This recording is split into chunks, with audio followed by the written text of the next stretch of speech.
sources except if they come out here. So all the questions are either from Morse or from the Correlate, okay? And same as usual, you don't need to take pictures, I'll give you a copy of the slides. What? If you want to take pictures, anyway, so start. This is fast because it's a long Correlate. So we start off with the eyes, orbits, orbital region, and eyeball. Okay, so first is the orbit. There's a bilateral bony cavity that resembles a hollow triangle. Some people would describe it, some books describe it as a pear with a stalk, and the stalk represents the optic nerve. And then the bases are directed anterolaterally and the apex posteromedially. So I think it's easy to visualize. The volume is around 30 ml. So it contains and protects the following: your eyeballs, eyelids, POMs, nerves and vessels, orbital fascia, mucous membranes, and orbital fat. Take note of this base of the orbit. The base of the orbit is the rim. Okay, it's the orbital margin, and it protects the contents because remember your eyeballs are not exophthalmos, they're not popping out. So it actually protects the inside. And note that it's the orbital rim. A lot of people, even my friends, still think that the orbital base is the floor. So it's not, okay? The base is the base of the triangle. So your roof is formed by the frontal bone and the lesser ring of the sphenoid, and then it contains a fossa for your lacrimal gland. That's the one that's for the tears. We'll discuss more on it later. Your medial wall composed of several bones: maxillary, lacrimal, orbital plate of the ethmoid, and your sphenoid. It also still contains the lacrimal sac. Okay, the one I will go lacrimal gland. This one is for the lacrimal sac. Also, the lamina papyracea, it's a paper thin in the ethmoid bone. And then for the orbital floor, composed of also several bones, your maxillary bone, palatine, an orbital part of the zygomatic bone. So for your lateral wall, it's formed by the zygomatic and crater wing. It's the strongest and thickest part of the bone. So when you get hit in the side, it protects more compared to the medial wall, which is thinner. And then also please take note that both lateral walls form a right angle. Both eyes lateral wall form a right angle. Okay, so your optic canal is inside. It passes through the lesser wing of the sphenoid. It conducts the optic nerve, ophthalmic artery, and your sympathetic fibers. While your superior orbital fissure, this is in between the greater and lesser wings of the sphenoid bone, they transmit your cranial nerve, your ophthalmic division of your trigeminal nerve, and then your nasociliary branch. Your cranial nerve 3, 4, and 6. And then your inferior orbital bone. This is between the lateral wall and the floor, and then it transmits the maxillary division of the trigeminal. It also has the orbital nerve of the pteropalatine ganglion and your inferior ophthalmic nerve. This is important, usually in fractures. So if you see the patient, they cannot move their eyes properly, you can actually make a guess on what bone is fractured because of the nerves that are affected. Okay, so first is the fracture of the orbit. So orbital margin is strong, as noted before. So it's possible to have a blowout fracture, meaning someone gets punched in the eye or hit in the eye, and then it looks intact in front, but there's actually a fracture. According to Morse, it says that it's mostly in the medial and inferior walls, but according to the AAO, American Academy of Ophthalmology, it's specifically the posteromedial part of the floor. So, because it's posteromedial part, if you have a fracture there, you'll have some of your orbital contents go into your maxillary sinus. Okay. So, PE, you usually find ecchymosis, edema, vertical diplopia. Diplopia means double vision. So, vertical diplopia means the double vision is one is upwards or downwards. Okay, so hypertropia, we'll discuss that later, limitation of gaze, and your enophthalmos, meaning sunken eyeball. Okay, so next is your eyelid. It's movable, folds, and it protects your eyes from injury and excessive light. So the skin in the eyelid is the thinnest and contains fine hairs, sebaceous glands, and your sweat glands. Your eyelid margin, this is the one that I told some of you to look at in the mirror. Look at in your own eye, you can see it. You will see a punctum in the middle. This is for the lacrimal for the tears to drain to. Your gray line, it is mostly the superficial orbicularis oculi muscle. You can see the gray line, but it's actually more white than gray in real life. Your cilia, your eyelashes, and opening of meibomian glands. Some people you'll be able to see, but if you really want to see it, you'll need a magnifying lens. And then, so your first is your eyelashes. Usually two to three irregular rows, more on the top and the bottom. And then, this is different from Morse. In Morse, it only says that your lashes has ciliary glands. In real life, there are two kinds of glands. There's a glands of Zeiss and glands of Moll. Zeiss is a sebaceous gland and Moll is an apocrine sweat gland. Okay, so for now we'll just stick with Morse. Now there's only one kind of gland, which is the ciliary gland, which according to Morse is sebaceous, but in reality there is two kinds of glands. Yeah, I'll tell you in advance. There's a lot of things Morse is, especially for the eye, it's not as detailed, or it lacks some stuff, or even some parts are just outright wrong. Okay. No. Don't worry, I'll tell you specifically which part is the worst later. Okay? So, ectropion is in your eyelid. Ectropion meaning your eyelid flips out. This is a problem in most patients. Some older patients, sorry. Outward turning, ectropion, ec is out, okay? So it's mostly lowered eyelid. When you get older, your tissues get a bit more soggy, so gravity will pull down your lower eyelid. It can also happen in the upper eyelid, mostly by secondary scars. So like if you have a burn in the face, the scar will pull, right? I'm sure you guys have scars already. Close the tissue, you can pull the eyelid down, away. That's possible. Okay. Most patients will present with tearing and dry eyes. Tearing because your puncta is not touching the tear, so it's not draining, and then dry eyes, of course, because it's exposed to the light, exposed to air. The inversion is entropion. So entropion is the other way around. It's going inside, but can be also caused by the same things.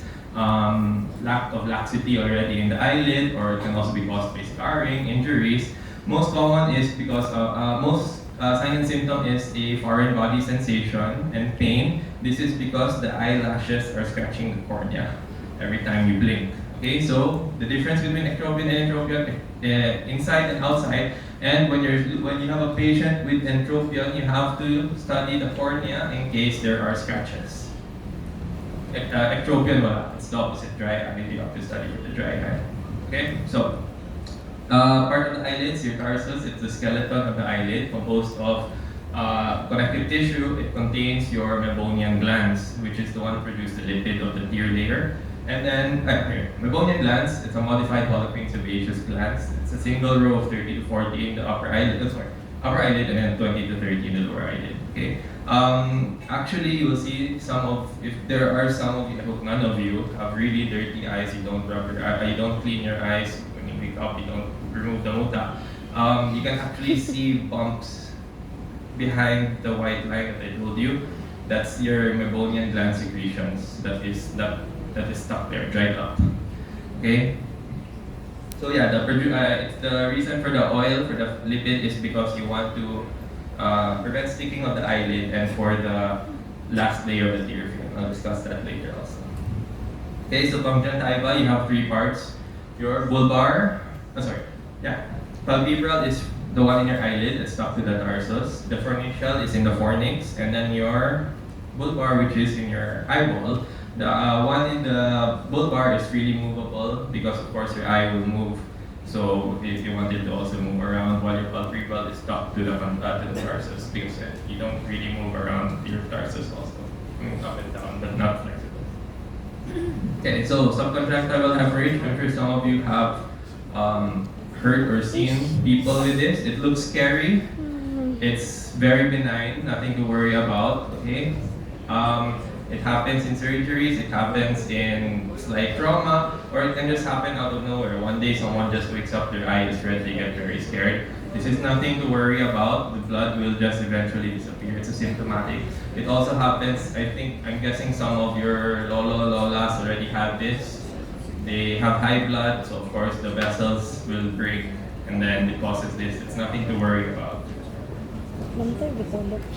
Okay, so let's go to the tears. So first is your lacrimal gland. lacrimal gland that secretes lacrimal fluid are also known as your tears, and then it is located in the frontal bone. Some of you there's actually a few that was able to dissect it along with the eyeball. I saw it, but most of you weren't able to. I wasn't expecting you guys to anyway. So it's divided into the occipital and palpebral lobes, and then empties into 12 ducts into the eye. So I just want you to read the pathway, okay, of how the tears go from the lacrimal gland all the way to the pharynx and how it's swallowed. So next is your accessory lacrimal glands. You have two, your Krauss and Wolfram. So your Krauss is located in the upper fornix, and then your Wolfram is above the tarsus, and then this produces 10% of your tears. So next is your lacrimal gland apparatus. This is in the other side. So a while ago we were discussing the media that produces it. This one is now the one that lateral a while ago, lateral that produces it now is the medial. So your tears go from lateral to medial. So this is the drainage part. It goes from the upper and lower puncta. Again, when I told you guys to check your eyes, you can see the puncta grossly. Lacrimal canaliculi sac and nasolacrimal duct. So your lacrimal puncta, small openings in the eyelid, it's in the nasal side. Your canaliculi, it passes 2 millimeters, and then vertically, both up and down, then horizontally 8, and it reaches in the lacrimal gland. Well, 90% of people will have a common canaliculi. Your lacrimal sac, it's the superior portion, 10 to 12 dilated portion. Your nasolacrimal duct communicates tears that convey from the lacrimal fluid to the inferior nasal meatus. And your valve of Hasner, I'm not sure if this one is in Morse though, but valve of Hasner, it's a small flap that prevents air from going up to your nasal lacrimal duct. Okay, so tear elimination, 10% through evaporation in younger people, 20% in elderly. Muscles of the tear flow actively pumped by the orbicularis or oculi muscle. Orbicularis oculi muscle, this is known as your lacrimal pump. Okay, so every time you blink, it pushes the tears to the nasal side, and then eyelids, when you open it, it causes a negative pressure in the lacrimal sac. When you open, close and open, right, it gets pressure, and then it causes the tears to go in. And then also the positive pressure, of course, when you blink again, it pushes the tears out. And then, as usual, the tears production should be equal to the tear elimination. Okay, so tear film, I'm using the 3-layer because this is more commonly used. There is already a 2-layer theory, but the 2-layer theory is just practically the aqueous and the mucin layers combined. So you have the lipid layer produced by your meibomian gland. This is to prevent evaporation. Your middle layer is from the lacrimal gland, and then your innermost is from the goblet cells, conjunctival goblet cells, and then this is used as a hydrophobic substance to make the surface wettable. Okay, so this is the function of the tear films. I just read it on your own. Okay, so epiphora is just another word for crying. Okay, so makes it cry, makes sounds. Okay, so epiphora is just tearing, excessive tearing due to loss of balance between tear production and tear elimination. And then there are two methods. There are two main methods: hypersecretion and defective drainage. Okay, so your hypersecretion can be primary, meaning it's unknown cause. There are some people that just naturally cry more, and then or neurogenic, so you get hit in their cranial nerves, start crying more. The other one is paradoxical. Secondary overproduction is called paradoxical watering. This is when you have a dry eye, which causes your eye to produce more tears, so you end up having epiphora. So Valencia, start with dry eye, like let's make more tears, you end up crying more. And you have your defective drainage. So this is katong positional abnormalities, katong entropion and ectropion, because your puncta is not touching your tears anymore. Pump failure, the one I said a while ago. So if your orbicularis oculi muscle is not strong enough, you won't be able to pump the tears. This happens in people with Bell's palsy. And then obstruction is just simply there's an obstruction in the canaliculi. So dry eye is the opposite, of course, characterized by loss of homeostasis of the tear film. And then it can be divided into deficiency and evaporative. So same thing, evaporative would be catongectropia. Your eyes are always open. Okay, so tear breakup time, this is how you test for, remember the blue light in the ophthalmoscope? So you put a dye, you look at you let the patient blink, the dye is all green, and then you just count the time. Eventually you will see some blue spots. That's where the tears are breaking up. So the normal time should be more than 10 seconds. So actually I counted this patient, it's around 8. So you would say that this is this patient lacks tears. So next is the eyeball. So the shape is an oblate squashed spheroid. It's not a true sphere. Okay, for the measurements, I won't really ask about it, don't worry. So know the 3 compartments, your anterior chamber, posterior chamber. Together, they form the anterior segment. And then you have the vitreous cavity, which is also known as the posterior segment. Then you have 3 layers. This is according to Morse, your fibrous layer, your vascular layer, also known as your uvea or uveal tract, and then your inner layer, which is your retina. So, the chambers. Anterior chamber is in between your iris and cornea. Posterior chamber is in between your iris and your anterior of your lens. And then your vitreous cavity is the 2/3 back of the eyeball. So your Tennant's capsule, this is just the fascial sheet of the eyeball. It envelopes the whole eyeball, including the extraocular muscles.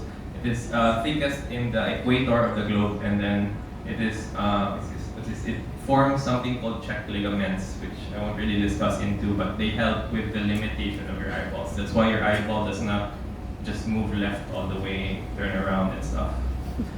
Imagine if crazy. Like you have a limit to the movement of your eyeball. It's because of the Tennant's capsule.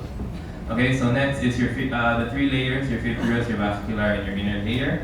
You start off with your fibrous layer. This is your sclera. It's 6/5 of your eyeball, and this tough outer part is the white part of your eyeball. It is thinnest behind the insertion of the rectus muscle and thickest around the optic nerve head. Then your cornea. This is the transparent part covering the anterior 1/6. It is completely avascular, so it gets the oxygen from the tear film and its nutrients from the aqueous humor posterior to it. Okay. So your corneal limbus is the transition zone. It is histologically wise, that is also important because it's where the new cells are made. And then just note its importance because it is anterior to its relation to the anterior angle chamber. Anterior chamber angle, sorry, and then it's a surgical landmark. So when you're looking at masses in the eyeball, you actually base it on how far it is from the limbus. And then your supply of corneal stem cells, as I said a while ago. So your vascular layer, it starts off with the iris. So iris is the anterior extension of the uveal tract. It is the thin contractile diaphragm. So mydriasis is, what's mydriasis? Dilation. Okay, so when it dilates, of course, it gets pulled into, make folds. Meiosis is constriction. So the anterior surface is smoother because, of course, the pupil constricts, so the iris becomes larger. Your ciliary body, this is the ring-like thickening in the layer posterior to the corneal sclera. It's triangular in cross-section. Functions is aqueous humor production, which is very important, and your lens accommodation. And then your choroid is the last part of your vascular layer. It's dark reddish brown layer, contains larger vessels externally. Supplies a vascular light-sensitive retina. Okay, take note of that. Important. Supplies the light-sensitive part, which is the retina, and then perfusion per gram is the highest in the body. Sorry. So your inner layer, which is your retina, okay, it's 2 parts: your optic part and your non-visual part. Your optic part sensitive to light, and then your non-visual part is a continuation until the ciliary body and iris. Okay. So your inner retina, I hope you guys were able to see some of it yesterday. So your ocular fundus is the back internal aspect of the posterior part of the eyeball. It's where light is focused. And then your optic disc, this represents where the vessels and the cranial nerve number 2 enters. There are no photoreceptors, that's why it is your blind spot. Okay, so your inner layer of your eyeball, I discussed this also. You have your macula, fovea, and foveola. Remember, your foveola has no capillaries. Okay, so it gets its blood supply from the choroid, and then your macula and your fovea, as you go further, as I said, you have less and less cones and more rods. So your inner layer of your retina, you have some arteries, branch of your, these are branch of your central, you have central and you have branched arteries. Central are just the main arteries and followed by branched arteries. And then also same with the veins. This is important because there's a very big difference in an obstruction in a branched and a central. Because if you have a branch, if you have a central obstruction, it can cause blindness immediately. So ophthalmoscopy, we did this yesterday. These are the three types. You have your direct, which you guys were able to do, your indirect, and then your slit lamp by microscopy. Okay, so first, iris prolongoma. So this is when your iris is not deformed, typically in the inferior nasal because of the way the eye develops. It's supposed to merge together in the inferior nasal part. So there's a defect in it. 0.5 to 2.2 per every 10,000 life worth will have this.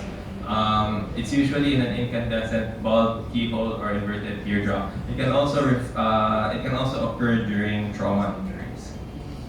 Okay, retinoblastoma, as I mentioned, also to some of you guys, this is when you don't see a red-orange reflex, especially in a 3-year-old kid. I want you to remember this one. This is important when you have a family member who has a white eye because the treatment is enucleation, which just means removal of the eyeball.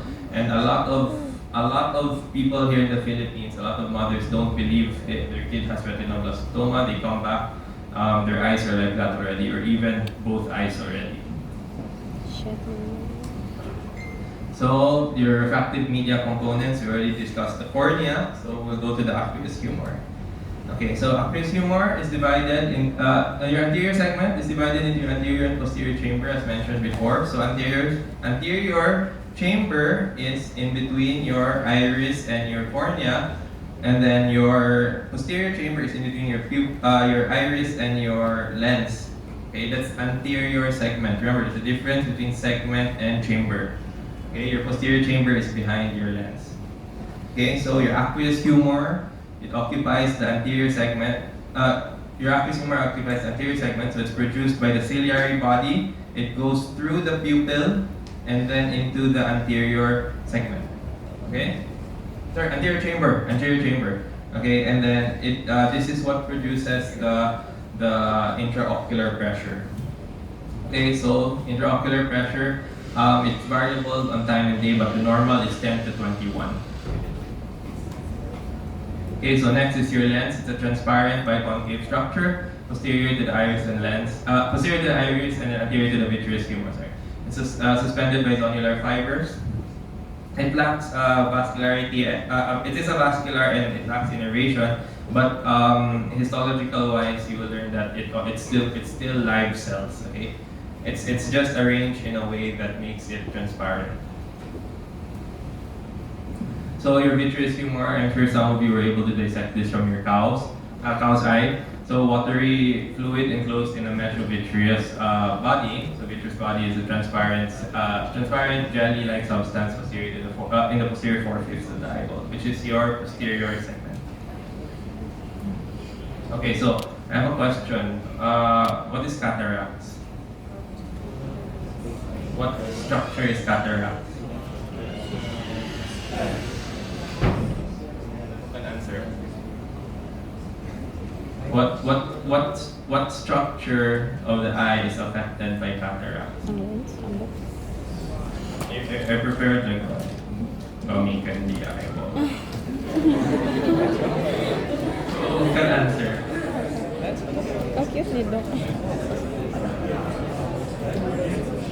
Someone raise your hand. What structure is affected by cataract?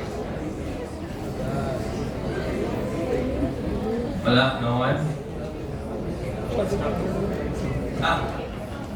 What structure of the eye is affected by cataracts? Yes.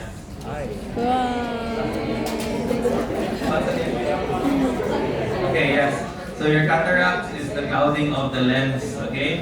It is the leading cause of vision loss worldwide, And it can be congenital, metabolic, age-related, and traumatic in origin. Traumatic, if you get electrocuted. Wow. If you get electrocuted through your head, you have to check for cataracts. Jesus. The electricity can do some stuff that causes the patient to have cataracts. Okay? Jesus Christ. Age-related, meaning everyone will eventually get cataracts. No. If it's just a question whether you die first or you get cataracts. Okay? Everyone, it's normal. Don't worry. But it's, of course, you want. There are also risk factors, of course, to stop it. Okay. So next is your extraocular muscles. So you have 7. Some books will say 6. They will remove the levator palpebrae superioris. However, I think Morris says it's 7. Okay, so you have your levator palpebrae superioris. This is used to elevate your eyelid, and then it's innervated by cranial nerve number 3. Okay. Then you have your recti muscles or your rectus muscles. There are 4 of them: superior, medial, lateral, and inferior. Just know all of them are by cranial nerve 3, except for your lateral, which is by your reflex nerve. You know the shortcut already? Yay. The mnemonic? There are several mnemonics how to memorize it. Okay, we'll go through it later. There's superior oblique. Okay, superior oblique originates from the apex region and then to the annulus of Zinn. Remember that it has a what's different about your superior oblique? Trochlea. Okay, remember that. That's very useful in your practicals. And then it's a primary medial rotator. Okay, it is innervated by cranial nerve 4. Your inferior oblique. Okay, only muscles originate from the anterior part of the orbit. It is the primary lateral rotator supplied by cranial nerve number 3.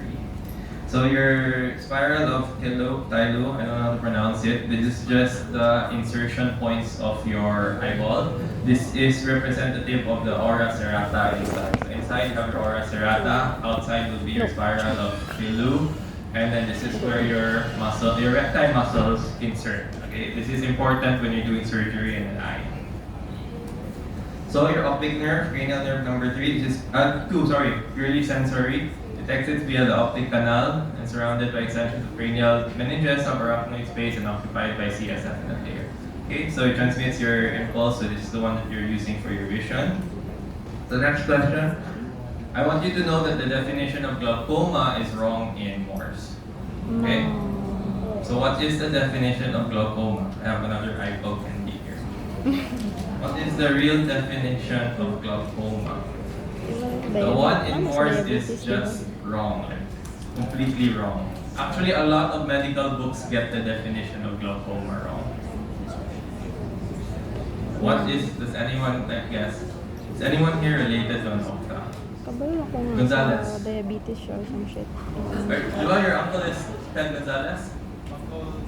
Yeah, what's the definition of glaucoma? And wild guess now. The hint is that I just discussed the optic nerve. The optic. So what is glaucoma? English na the optic. Wala. Sige. Okay, let's not waste time. Your Morse and a lot of basic med books will say that glaucoma is the increase in intraocular pressure. It is not. Okay? It's actually a group of progressive optic nerve neuropathies characterized by optic disc excavation, cupping, together with a loss of retinal ganglion cells. Let me just explain it. In short, it's damage to your optic nerve. Okay. The most common risk factor is an increase in intraocular pressure, but it is not the increase in intraocular pressure that is glaucoma. Okay? Most sources that are very basic, in fact, Google will say that glaucoma is an increase in intraocular pressure. It's not. It's just a risk factor. And it's a very common risk factor to the point that some people, even some doctors, will think that glaucoma is an increase in IOP. It's not. It's just the most common risk factor. There are patients who will have glaucoma that do not have increase in IOP, specifically open angle glaucoma, but there are also some patients with increase in intraocular pressure with no glaucoma. Okay, the way you see glaucoma is here.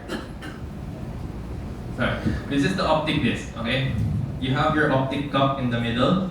If it's thin, like here, it's supposed to be 1/3. No, sorry, 2/3. The cup is supposed to be 2/3 thick.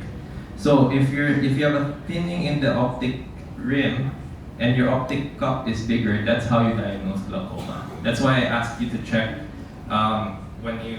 I always said that the most important part in the ophthalmoscope is for the optic disc.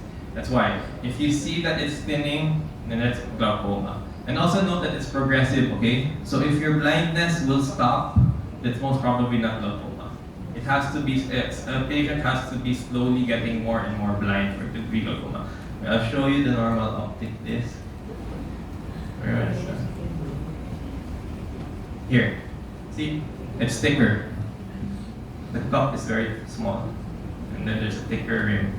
Okay, that's how you diagnose glaucoma. Just know, okay, in the future, if you see someone that will say that glaucoma is an increase in intraocular pressure, it is not, it's just a risk factor. Okay?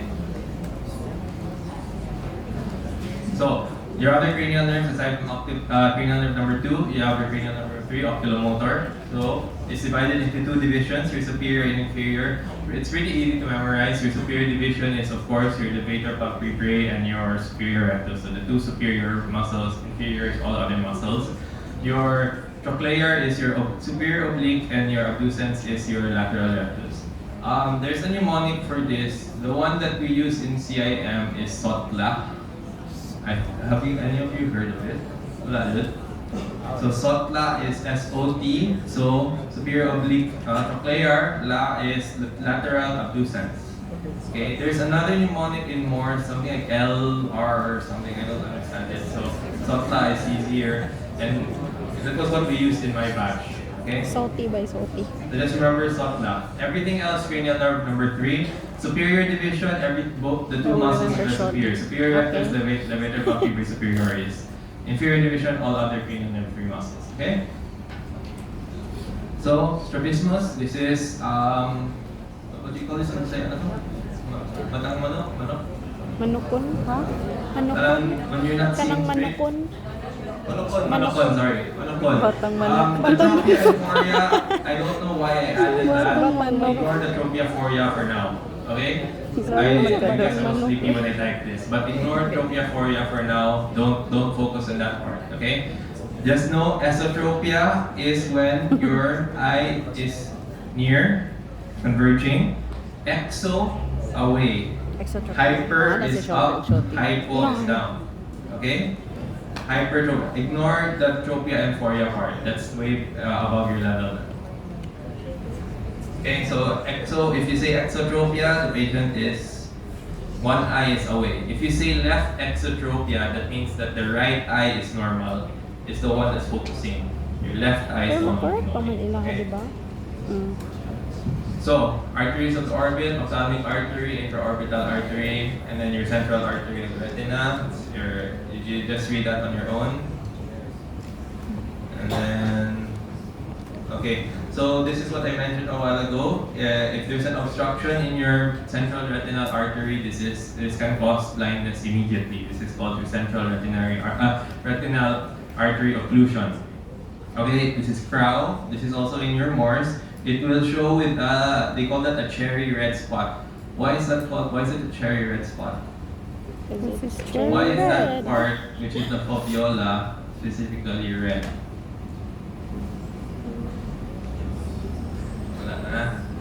Remember, I mentioned a while ago the blood supply of the foviola is your choroid. So your foviola is still having blood supply while the rest of the retina runs out of blood supply. Okay? So that's why you need to know the blood supply. This is one of 3 ophthalmologic emergencies. Can someone give me the other 2? Or give me one? I'll give this extra eyeball. So give me one of the ophthalmic emergencies. Doc Busa made this a learning issue last year. That's why I have the power to ask it this year. This learning issue last year is what were the 3 ophthalmic emergencies? Can someone give me one more?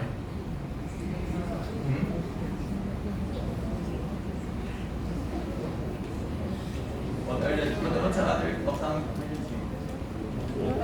Huh? What's your answer? Sige nga, I have about 2. Sige. Huh? Buong. What's your atomic emergency? Yes.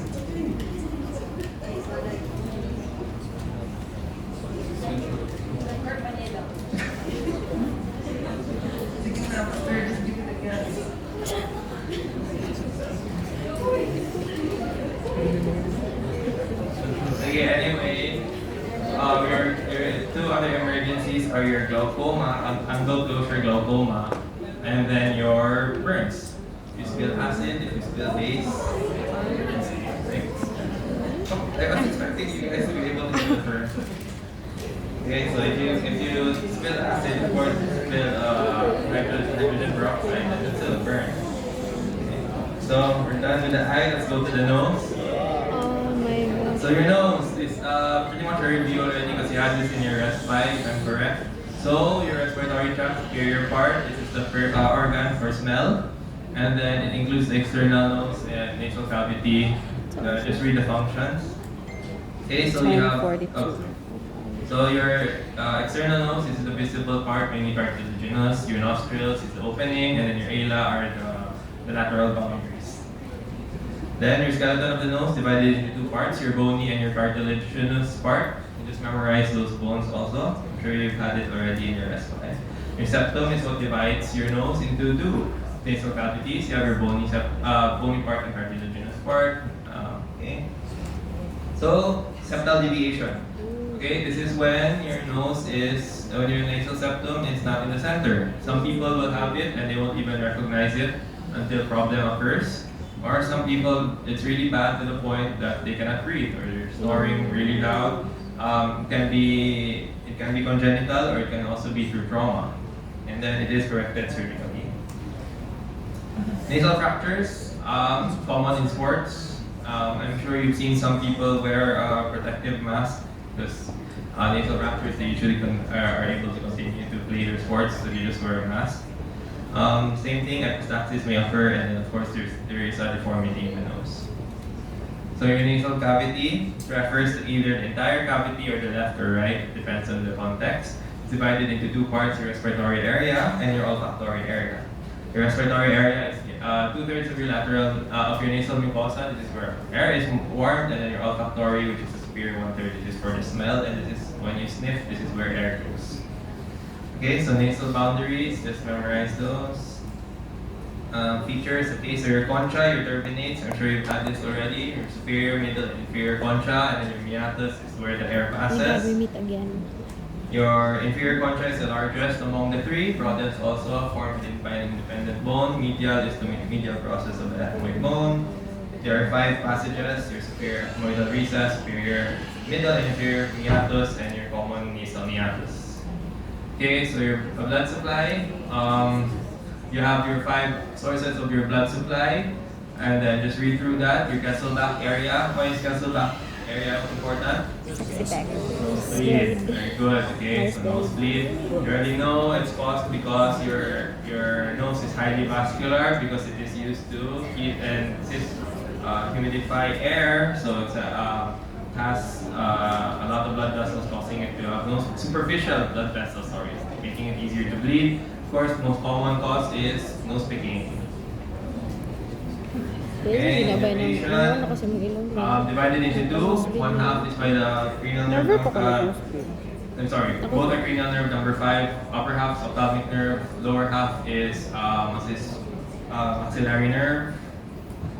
And then your olfactory nerve, cranial nerve number 1. Okay. Next is your nasal sinuses. You have 4: your frontal, ethmoid, sphenoidal, and your maxilla. These are air-filled extensions of in the skull. You know it's used to lighten up the skull. So you have your frontal sinus. Let's go through that fast. Okay, so rhinitis is this. I'm sure all of us have had rhinitis at one point, swelling and inflamed nasal mucosa, either through infection or through allergies. Okay, I'm sure some of us also had allergic rhinitis. Okay, so it causes a watery discharge. And then you have your sinusitis, which is inflammation, swelling, this time in the sinuses.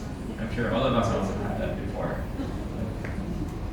Okay, transit elimination. So this is how you check for the sinuses. So you use a pen light or you use a strong light. You can check maxillary and frontal sinuses. So for maxillary, you put it in patient's mouth or cheek. I prefer cheek because it's weird in the mouth. I've only tried using it in the mouth once actually. Yeah, the first time I did a transillumination when I was second year, my Fassi told me to use the one in the mouth, and I said, I'm never doing that again. Okay, and then frontal is easy. You can go here. Frontal is easy one to check. So last part, second to last part, sorry, is ears. Yes. Still have tongues. So ear, organ of hearing and equilibrium. Okay, it's not just for hearing, it's also for balance. And then it's divided into three: external, middle, and internal ear. And then, okay, so external and middle ear are connected. These are used to transmit sound to the internal ear. Okay, sorry. Okay, first is your auricle. This is the most external part. Of course, it's composed of irregularly shaped. So you have your concha, which is the Greek, the deepest depression. Then you have your helix, which is the outside. Your antihelix is towards the inside. And then you have your lobule, the non-cartilaginous part. This is where most people get their earrings. And then you have your tragus, which is this is the bump over here. It's called tragus because tragus means it's in horns. Tragus is goat, and then the hair sticking out looks like a goat. Okay? So your arterial supply is your posterior auricular and superficial temporal, and your nerve supply is your great auricular at the medial side of the ear, which is also known as the back of your ear, and then your auriculotemporal nerve, which is in the front of the ear, which is actually the lateral side. Okay, so your external acoustic meatus. This is the one that is the S-shaped one. Okay, it's S-shaped, it's lateral. Third is cartilaginous and lined with skin continuous with external. And then your medial 2/3 is the bony part, which is with skin lined with thin skin with the tympanic membrane. So note that your lateral third is where your earwax is formed. So if you find earwax in the middle 2/3, that's when you suspect the patient to be using cotton buds because they would push it in. Remember, earwax is only outer third. Okay, so your otitis externa. This is the disease that is also called swimmer's ear. Common among swimmers who don't dry their ear canals. Lapusa said one way to prevent it is to put oil in your external ear so water won't stick. And then it's common among patients. So a way to test it is called the tug test. That's the one pulling the auricle or applying pressure. So you just have to pull here. If it's painful, that's otitis externa. So your tympanic membrane, it is a thin oval semi-transparent membrane, about 1 cm diameter. I hope most of you or all of you have already seen this either last week or yesterday, or you practice it at home. This is easier than autonomous. So dapat all of you would have seen this already. Okay, so your parts, I'm sure you've studied already, your umbo, pars flaccida, pars tensa. Okay, so your otoscopic, I'm sure you know this already. Remember lang in adults, pull, how do you pull? Back and up. Okay, in pedia patients or infants, down and back and down. So, perforated eardrum. Okay, this is when you have a hole in your eardrum. So it can be caused by infection, foreign bodies, loud sounds. Small perforations will heal naturally. Larger ones will require surgery. Okay, your middle ear. This is where also known as your tympanic cavity. So it's hollow chamber in the vitreous part of the temporal bone, the one that I told you guys to chip off to get your bones. You already did it. It's lined by mucous membrane. Of course, it contains the 3 ossicles and is connected to your to your inferior nasal meatus by the pharyngotympanic tube. So contents, your ossicles, the pedis and tensor tympani muscles, chordae tympani, and your tympanic plexus. So otitis media, common infection, especially in children. It's secondary from your respiratory infection. So you have cough. It goes up, the bacteria goes up through the pharyngotympanic tube to the middle ear. You have otitis media because of that. Okay, so pharyngotympanic tube, it's the one that connects your middle ear to your inferior nasal meatus. This is used to equalize pressure. Okay, but normally it's flat, so you need the two muscles to pull it apart. But of course, you need the pressure in your middle ear and outer ear to be the same. So that's why you have the popping of your eardrums. So your ossicles, I'm sure you guys are very familiar already. You have your three ossicles. I won't discuss them anymore. Okay, so the muscles, you have your tensor tympani. The muscles are used to dampen the sound, so it won't be as loud, or it will protect your ears. So your tensor tympani, it inserts in the handle of the malleus and pulls medially, tensing the tympanic membrane and releasing the amplitude of the sound. And then your stapedius, which is a tiny muscle in the pyramidal eminence, inserts in the neck of the stapes. So your internal ear, I will go through this fast because you had histology on this already. So your bony labyrinth, it's in the optic capsule. It's filled with perilymph, and then your cochlea is the shell-shaped 2.5 turns, and then it is what's this? Yeah, you got it. Okay, so your vestibule is in the middle half. It's the oval. It contains the round window and the oval window. Your semilunar canals, there are three. Remember this, okay? There are three semicircular canals, sorry, not semilunar. Semicircular canals, there are three of them, but there are only 5 openings, okay? 5 openings because anterior and posterior combine to make one opening. Your membranous labyrinth is a series of sacs inside the bony labyrinth. They contain endolymph. So your bony labyrinths contain perilymph. Your endolymph is in your membranous. Okay, so it consists of 3: vestibular labyrinth, your semicircular canals, and your cochlear labyrinth. So your internal ear, semicircular ducts open in the vertical with 5 openings, the same as your bony labyrinth. Why? Because the anterior and posterior share one opening. And then your saccule is continuous with the cochlear. You guys discussed that already. Your macule, specialized areas with sound. Okay. Sorry, not sound. Special area for balance, to detect balance, to detect accelerations. And then your endolymphatic sac, this is the one at the bottom. This is used to contain extra endolymph. Semicircular ducts, okay. They have your ampulla, their duct, and organ of Corti. This is used for your sound. I'm sure histology discussed this a while ago already. I was here, so I'm sure they did.